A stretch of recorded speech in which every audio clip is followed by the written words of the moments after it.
Good evening, everyone, and thank you for joining me tonight for our trip through Quorn's Park. You're very welcome, and I hope you enjoy it.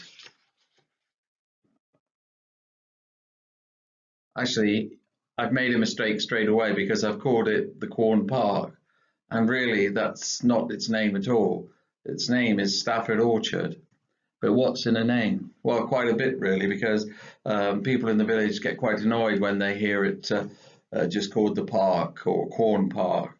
Its correct name is the Stafford Orchard, but most documents refer to it as the Stafford Orchard Park. Occasionally you may even hear it called the recreation ground because initially that's what it was meant to be. Anyway, there's also a park in Quorn which is connected to the Quorn house. It was the park associated with that house. So a lot of people in Quorn, when you talk about the park, they think that's what you're referring to. So it is the Stafford Orchard, but please forgive me, because like most people, I'm going to probably use a mix of the names as we go through. A lot of people also know it simply as the Staffy.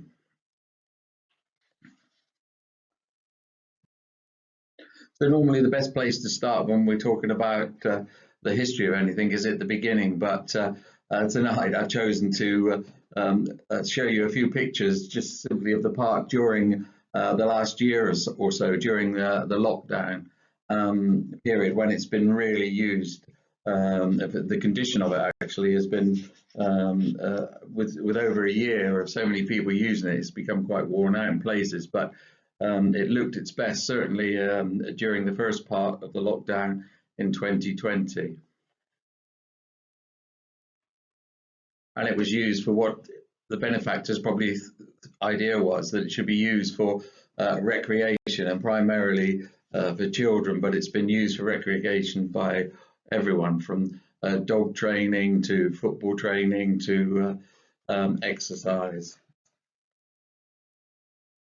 Anyway, if we refer to the history, there's not too many documents actually that we can give us a detailed history, but what we do know is that it's been there a long time, and in 1350 Sir Richard de Stafford, he owned an estate in Quorn. And we know that in the 15th century that land was mentioned as being in the South Field, which is the area of the village today where it is situated. In the 16th century, Quorn was manorally divided between Barrow, Bow Manor and the Stafford Manor. And we know at that time that 140 acres were owned by Queen Elizabeth, and they were leased to a Francis Griffin and a John Staples, and some of which was put aside as common land, and that common land was called Stafford Orchard. In 1561, Thomas Farnan bought the land. And when Matthew Farnan, Quorn's squire at the time, settled the Dower House, which is adjoining the park, and that one close, commonly called Stafford Orchard, on his widow for dower is what was recorded. In 1576, John Farnham held two messages which 100 acres of land as of his manor of Stafford Orchard in Quorn, and it was said to be worth £7 8s per year. So the people of the Quorn have fought to keep this park a people's park throughout many years, and in 1726 the village stood up for its common rights and were successful with an area which is now part of the park called Stafford Orchard. I'm making the same mistake again, and it was called the Swine Green, and the people of the village, they brought a legal action against the town trustees and the inhabitants of Quorn for trespass and damage. Evidence proved villagers' use back to a time of Edward IV, and so they won this claim, which was being put by the then Lord of the Manor, the Earl of Huntingdon. So what is in a name, as we mentioned before, but what is in a name and why is it called an orchard? This is a question that's often raised, and because there's no evidence of there being apples trees, or what one would normally expect, or cherry trees, etc. but some people say nuts, and it's a possibility that the orchard, if it ever was an orchard, of course, was actually used to grow nuts rather than fruit. The walnut was really, really a useful product and was brought to our islands by the Romans. And they carried on, and they were extensively cultivated right through the 17th century, when they were really popular, and they were used for wood, for food, for beauty products, hair dyes, clothes dyes, and even the leaves were used for medication. So you really had like a Bradley's supermarket and the Boots the chemist all in one field, if that's what it was indeed used for. But we still don't know, and there is still no evidence that it was even used for that purpose. But where is the Stafford Orchard? Well, as I said, it's grown when the swine green became part of the orchard, and that was extended. But in the diagram you see here, the small area at the top there, which has Church of England on it, was originally bequeathed really to the National School, which was there, to extend their playground. But that is now, we'll talk about that more later, but that is part of the park. The area below the dotted line there, the red dotted line, is what it says from the town lands charities. That was the swine green that we spoke about, but became part of the Stafford Orchard in 2009. And the area in white there, just the other side of the red line on the left-hand corner, that is owned by the Townlands charity still, but it is leased by the parish council and is considered to be part of the orchard estate as well. The red line that runs through there is a public right-of-way and has been for many years. In fact, before 1951, before they numbered the public rights-of-way, it became K47. It was known as the Gravelly Walkway.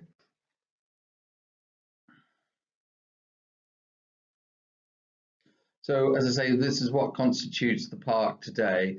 We have the old school playground extension at the top there, and the swine green below, and the area in pink to the left there is the extension, which is also considered to be part of the park.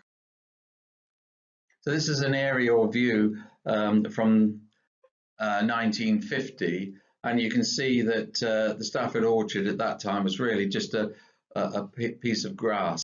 I mean, it was very bare. You may have noticed, I should have pointed out in the previous slide, the avenue of trees that were there are there now, but of course they weren't there then. It was very bare. So let's get up and away, and here's a shot taken from a balloon in May 1994, and the pilot was a gentleman called Andrew Stewart Davidson, and his assistant was Ian Lloyd, and they kept the log of their flight over the Stafford Orchard, and so that's how we know it was in 1994. In some places you may read it's 1990, but they've assured us that it was 1994. But by now you can see the line of trees running left to right below mid-screen there. That is the avenue of lime trees dedicated to the American forces that served in the Second World War, mainly in D-Day, and were based in the park, and based in Quorn, I should say, as well as in part of the park as well. You can see by this picture, obviously there are a few more trees, and there's a football pitch in the middle. And this is another shot from the balloon.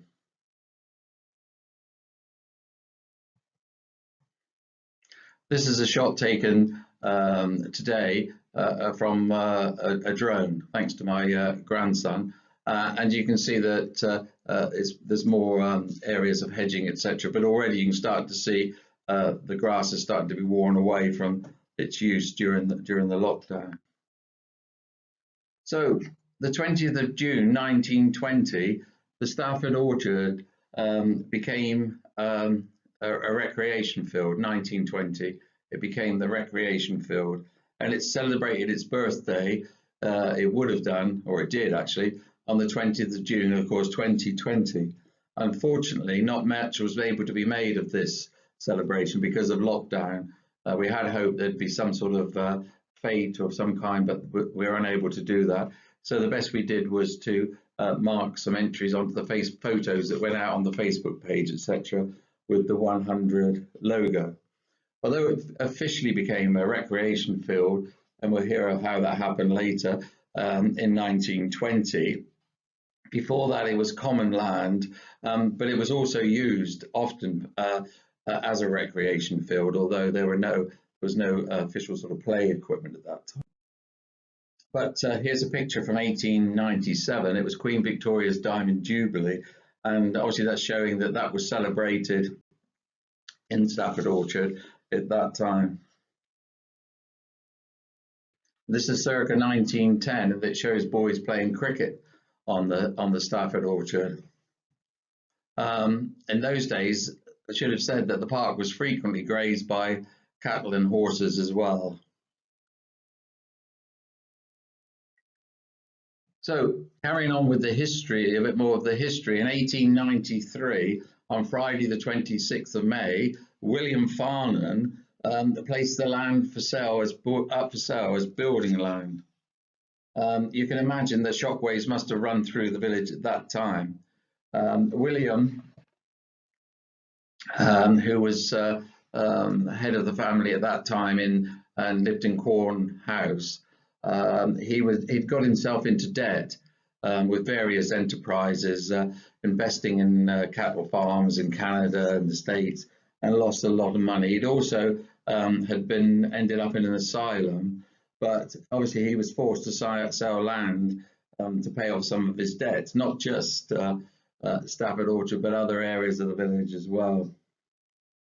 So, as I say, because of the problems that he had and being away, etc., nothing really happened. Well, there were negotiations going on. We know this from correspondence, but nothing actually happened until 1912, when the then Quorn Urban District Council entered into negotiations with the Farnan estate to lease the Stafford Orchard for the village. But in 1914, negotiations broke down as the wealthy of Quorn did not step up to help with the purchase. A mortgage was with the purchase, which was hoped. So a mortgage was arranged, and Messrs.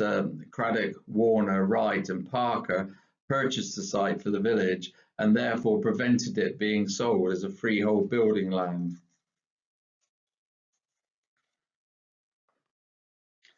In 1920, the orchard was conveyed to Craddock, Warner, and Wright, and they gave it to the village.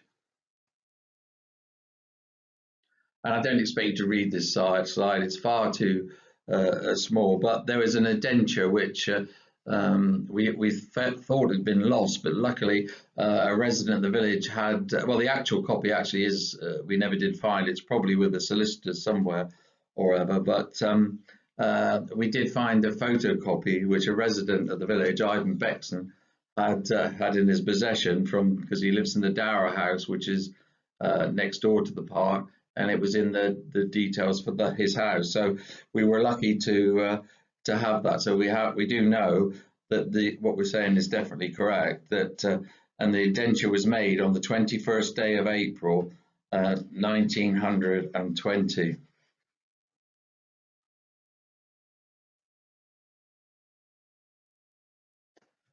So all those words which we couldn't read too well on the other slide, basically they had four conditions associated with them, and the first was that the council provide £300, which would make £600 in all. Of this sum, £500 was to pay off the mortgage, and £100 to be spent on fencing, etc., so as to make the ground a credit to the village. So this is what the benefactors, they envisioned, that it would be a credit to the village. That the ground be kept an open space in perpetuity, and used as a playground for the younger inhabitants of the village, where such games as cricket, football can be played. That no permanent buildings of any sort should be erected on the ground, and that the small piece of land behind the national schools be sold to the school managers at a nominal sum of £5 for further extension of their playground. If you recall, when we spoke earlier, that was the small piece of land shown in purple on the diagram, which is now is part of the park. Mr. Sidney Wright, who wrote to the council at the time, and he said that, "I hope that in making these conditions, the council will realise that they are only meant to safeguard the ground for future generations, and that in so doing, it will be to the ultimate health and benefit of the village of Quorn generally. I shall be glad if you will lay this letter before your council at your convenience. Yours very truly, Sidney J. Wright."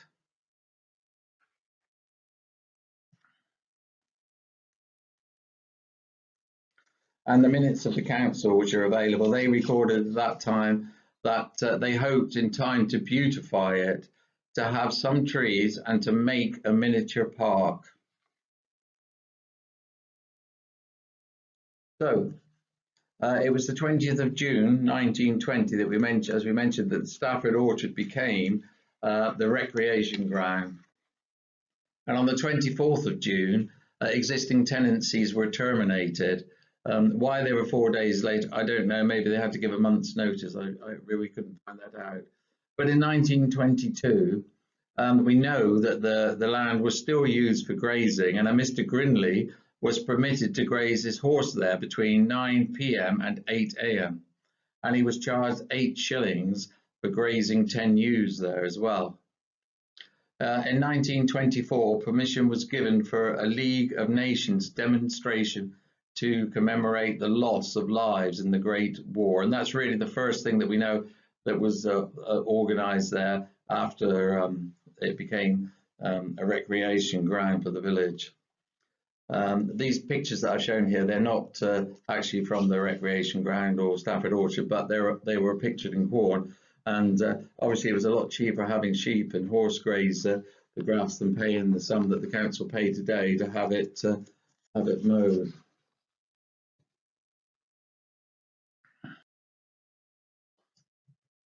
So on the 30th of July, the council met again, and they added further conditions to those that were in the original indenture. Number 5, they said that no charges could ever be made for admission to the Stafford Orchard. And that has been a bit of a bone of contention over the years. There are several incidents where people, the football teams, the cyclists that used the park, they wanted to charge admission and they were turned down. The only way they could raise funds was through a collection box or selling raffle tickets, this type of thing. So number 6 was added, that the local authority shall have a right of access. Excuse me. That's an understandable condition, I guess. And number 7, there would be no games on a Sunday. I'm not sure that one is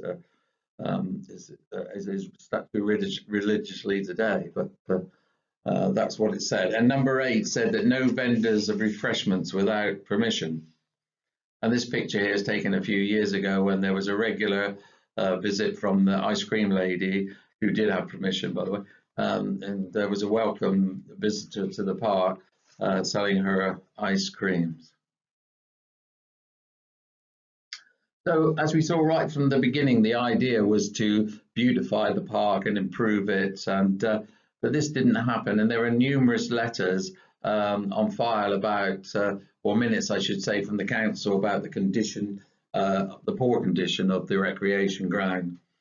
So in 1936, Quorn Parish Council took over responsibility as part of the Local Government Act of 1933. The Urban District Council was disbanded, and there was what was known as the King George V Fields Fund, and it was promoted by the Rural Communities Council, and the idea was that there was money there for to provide parks and open spaces to the community.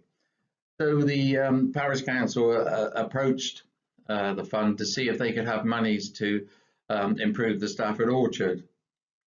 In 1939, a report was presented to the parish council regarding the improvement of the Stafford Orchard, as it said that the matter had become, quite serious by then, and it had been presented to the council on many occasions. And the problem was with the fund that they tried to get money from, the King George's Fields Fund, it was not available to Quorn, Stafford Orchard, because the idea of the fund was that it was to establish a new facility, and of course by then Quorn's was already established. There was quite an upset about this with the parish council, because the neighbours, Barrow, they had been granted a quite substantial sum to provide a park there. Mr. Sterling protested against the repeated deferring of improvements to Stafford Orchard, and Mr. T. Dexter, who was then chairman of the parish council, took up the matter and said that they always came up against the same difficulty. The council wanted the improvements to be made, but always at the expense of someone else. Nothing much changes there. So I titled this little section Military Times because it was interesting to note when we were looking through the parish archives for another project that on the 20th of February 1944, the US Army wrote to the parish council with a request to use the athletic field, as they called it, for organised baseball matches. And the council had replied agreeing to this, but they'd mentioned that Mr. Pepper was a tenant and he used the park for his cows, so they'd have to check with him. And there were also concerns about children possibly getting hit by the ball. They didn't seem to worry about them being hit by the cricket balls when cricket was played there, but baseball balls they were concerned. And but whether they ever did play baseball there, we really don't know. It would be nice to think that they did. They were also billeted on the Swine Green, the area I showed you earlier on. And there was a letter actually written to the school by Mrs. Brown, and she said that yesterday afternoon, the 22nd of February, her son Michael, who was only age 5, had caught his foot in a hole and been scalded with hot water. And the soldiers had taken him to their doctor, and all was well, thankfully, and he was back at school the next day. But this picture here is not actually from Swine Green, but it is typical of the type of billets that may have been provided on Swine Green at the time. So in 1948, up until now, there had not been any permanent play equipment, as far as we know. I mean, there have been visits from odd travelling fairs and things like that, but nothing permanent. So in 1948, a playground was established, and the money was raised from public subscription as a tribute to the men of Quorn who gave their lives during World War II. And whose names were inscribed on a memorial in the centre of the village. Interestingly, the next year the memorial will be 100 years old, on the 20th of July 2021, it will be 100 years old.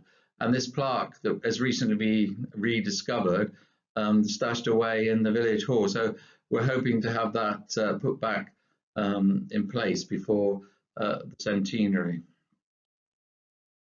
And you can see the plaque here was actually attached to the slide, which was a very popular feature.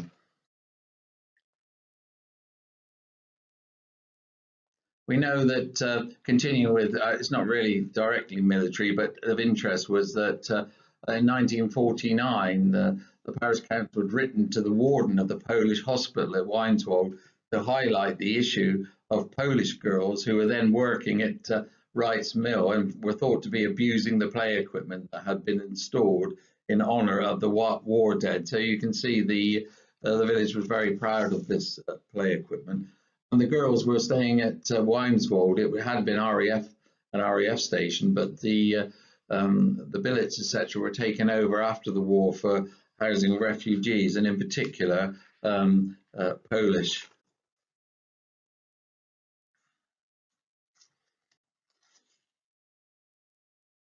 So in 1952, similarly, the 1st Battalion of the Royal Leicester Regiment returned from Korea, and they were welcomed to Quorn by the Parish Council, who at the time said they could use the orchard for football, for exercise and such things. And even the school there allowed them to use their goalposts and their equipment for sport. However, by October 1952, some mothers were getting a bit concerned about the soldiers in the park, and they sort of raised a petition to present to the council, complaining about the soldiers using the children's rocking horses and roundabouts and frightening the children. And the letter on the screen there, the handwritten one, is from from the commanding officer apologising for the behaviour of his soldiers. In any case, the regiment left Quorn camp in December 52. So, as we mentioned before, the lime tree avenue that you can see there this year has been absolutely gorgeous. I mean, the smell from it's just been wonderful. You know, like I think a lot of things from nature seem to have come to the fore during the lockdown, and this year they really look nice and smelt wonderful. And how they came about was that there was a Mr. Stenson who was an owner of a brewery and several pubs in the area, including the William IV in Quorn. And he'd introduced outside seating, and he formed a club called the Berlin Club, especially for returning airmen. And it was during when he met with these officers and soldiers, etc., and airmen, and they were walking through Loughborough and through an area there, the Burton Walks, which had lime trees, and the airmen had commented then on how wonderful the smell was from those particular trees, and this made him or gave him the idea that he should have a similar thing in Quorn in tribute to the airmen, the 82nd Airborne in particular, who left from Quorn on D-Day and didn't return. And so in 1952, an avenue of trees was planted. The pictures here show the ceremony, where in the top black and white picture is Mr. Stenson dedicating the trees, and down below we see Major Norman Pearson, who was from the US Army, inspecting the Guard of Honor, and with him is a local figure, Mr. Bill Norman. So after that, additional play equipment did get added to the Stafford Orchard, but it was in a little bit of a haphazard way, and there was no sort of overall design. And this continued in the 1990. There was a drive to try to bring in some more modern play equipment, and there was a drive, as I say, to get funding, and the parish council, the REN, which was the Wadebridge Renewable Energy Network, and Shires, the county grants, and David Wilson Homes, AstraZeneca, funny enough, and Lafarge, and you can see there even the Quorn Country Hotel and the LCC all put together to buy some £30,000 worth of equipment for the children and fencing. But up until now, it had mainly been for the younger children. It was not until 2000 when there were representations from young people to the parish council to try to get them to provide equipment that would be suitable for them. And they wanted a basketball practice area, skateboarding, a half-pipe ramp and a youth shelter. And all this did happen. And that was funded by the parish and borough councils, along with a donation from the Quorn Baptist Church. And in the latest piece of, or not the latest, but the adults weren't left out, because they've recently had their own exercise equipment installed in the park, and there's also a plaque which tells you that it's 430 meters or 4 laps to a mile. I don't know whether there's a mix of units there, that you can walk around the park for exercise as well. And if you don't want to do the exercise, you can actually use your QR code to watch the demonstrations on how it could be used. And then through the developer contributions, as new housing estates have been built in the village, then there's a fund known as S106 or SIL contributions towards recreation equipment. And the last monies were spent on developer contributions were spent on a roundabout and swing for the less mobile children. But just going back a bit, it was in 2009 when there was a major refurbishment, and we'll talk a little bit more about that later, when that added a lot more and more adventurous play equipment for the children. So continuing now with some sport, the Cycle Speedway, as I mentioned before, they wanted to charge for admission to the park, and they couldn't, and it all became quite political, and there were lawyers involved and all the rest of it, but and including their association. But they started in the park around 1950, and they were originally using a cinder track that they laid on the Swine Green area near where the car park actually is now. But the council were not happy about having the cinders there, and they didn't clear it up at the end of their season. So they had they moved further down the green, as you can see in the aerial shot there, and had a grass track, which again they had to clear away when they were not using it. Football was very popular in the Stafford Orchard, and for many years it stopped. Unfortunately, when the development took place, and it became more difficult to use the park for that reason. But it is a subject in itself and a history of its own, which one day I'm sure will be told. But there were many teams who played in there, including, as you can see there, the Quorn Park Rangers. They played for many years, from 1966 right up until the 2000s. There's the Saw Valley Wanderers, the Quorn Methodist Church, and even Quorn Rawlins, who are pictured there on the right. That is the Quorn Park Rangers, by the way, at the top picture, which is I think it was 1977, and below is the Rawlins team, which was much later. But they consisted of their team consisted of teachers and pupils. And I think that was taken in the 1990s, that particular picture.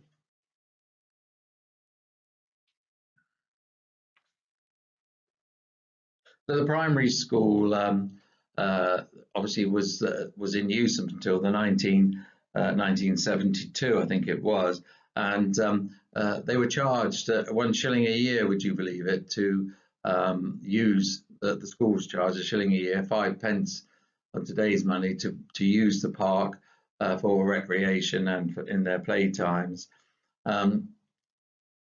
And then the parish council also charged the county council, sorry, that's what I said, they charged them the 5 pence for the year, yes, for the school, because they ran the school at that time.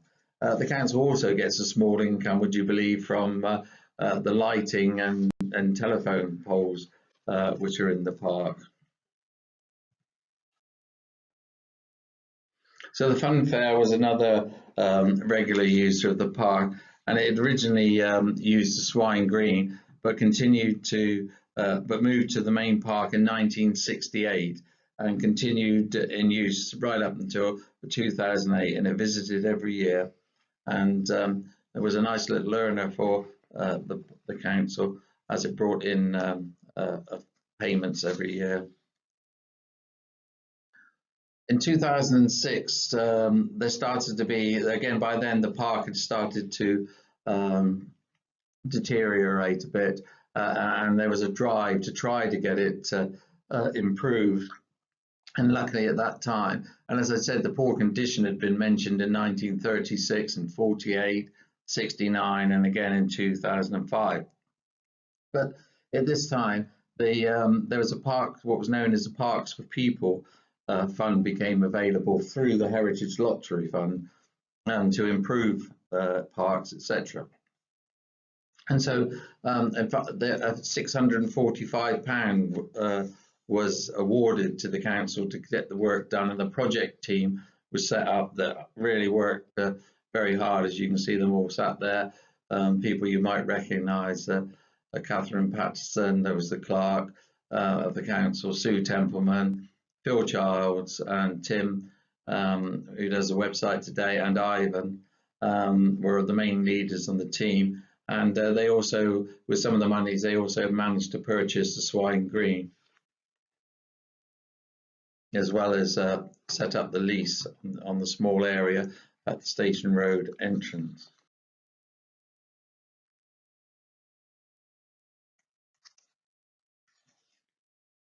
That's just a little bit more information about the funding of the park. And here you can see the work was well underway with the Century Garden, where volunteers worked to put that in place, and the sculpture, wood sculpture there, and the new gates that were gateways or archways that were installed. Nighttime lighting was also put in place, as well as some artworks. And on May 2011, there was the official opening of the refurbished park.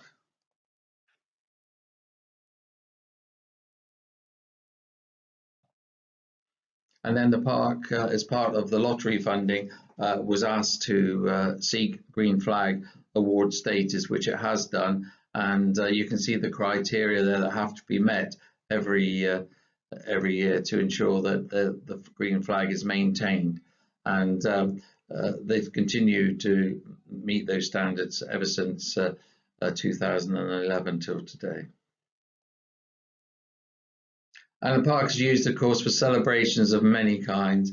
You can see here, this is the Shakespeare Company, the new Quorn Shakespeare Company, who use the park for outdoor events. The Quorn Ukulele Orchestra, who performed there, and another celebration from the past shown there. I think it was 1935 that was there.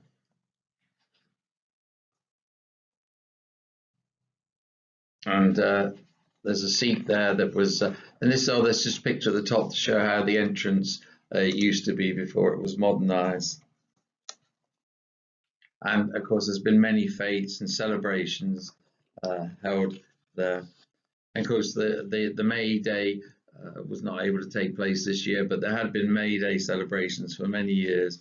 And you can see Pauline Smith there, who was actually I think one of the last May Queens to be crowned, and she was crowned in 1970, and there wasn't another one crowned until the 1980s. So she claims that she's the longest reigning May Queen, and it's probably correct. Other celebrations that took part in the park, obviously there's been the May Day, as I just mentioned. The council have used it for gathering information,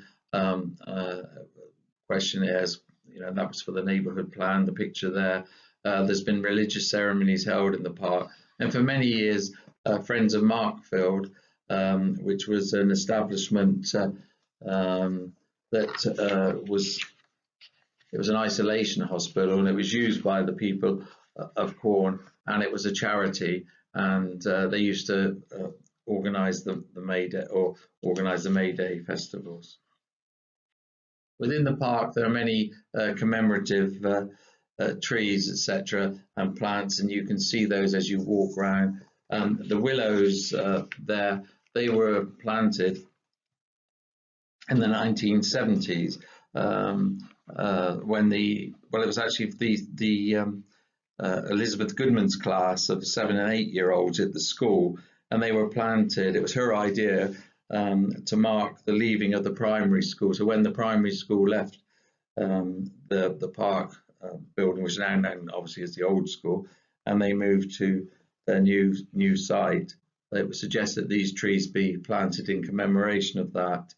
The Girl Guides planted, and the Brownies were given permission to plant 2 trees for the Diamond Jubilee of the organisation. And in 2000, the picture in the centre there, Quorn had won an environmental award, and it was presented by the Daily Telegraph. Daily Telegraph and Caligas as the National Environment Village of the Year award. And in 2002, a newly planted oak tree was presented to the village by the Tree Foundation to commemorate this award. And in the picture is Peter Gamble and John Hutchinson planting that tree. And next to it is me, stood at the tree as it is today. So that was interesting there. And the magnolia on the left was planted to commemorate the Queen's Silver Jubilee in 2012.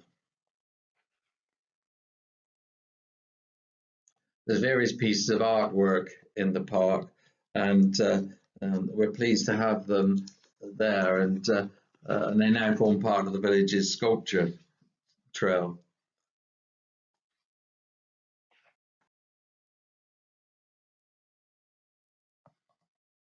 You saw there, sorry, one of them was not just one of them was the Nijmegen stone, which is to commemorate the 505 Parachute Infantry Regiment's engagement there in 1944. The brook is a prominent feature running through the park, and there's a few pictures here. It attracts wildlife, and oh, that's Danny, the park groundsman, stood in there because he has the job of clearing out the brook. Unfortunately, vandalism is a problem that we all have to bear. It's sad, but recently we've seen an increase where the bark was stripped off the tree there, and the tree had to be removed. Scratching the names on things, and then all the seats.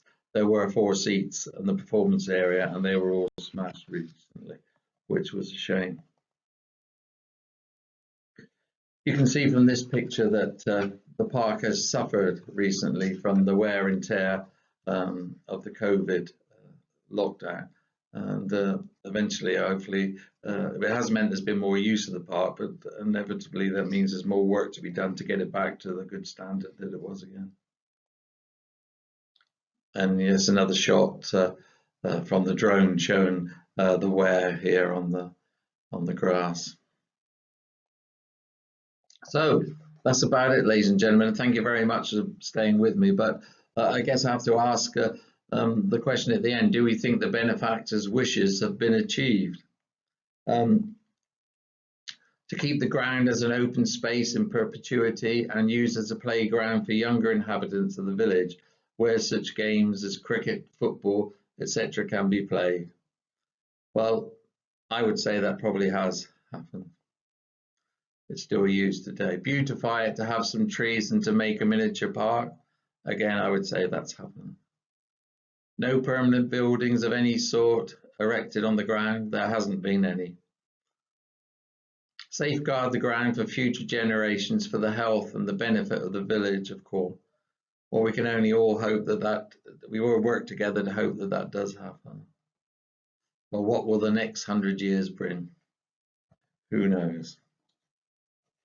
Anyway, once again, thank you very much for staying with me, ladies and gentlemen. I hope you've enjoyed this brief overview of our park, and continue to carry on using it and supporting it. Thank you. Good night.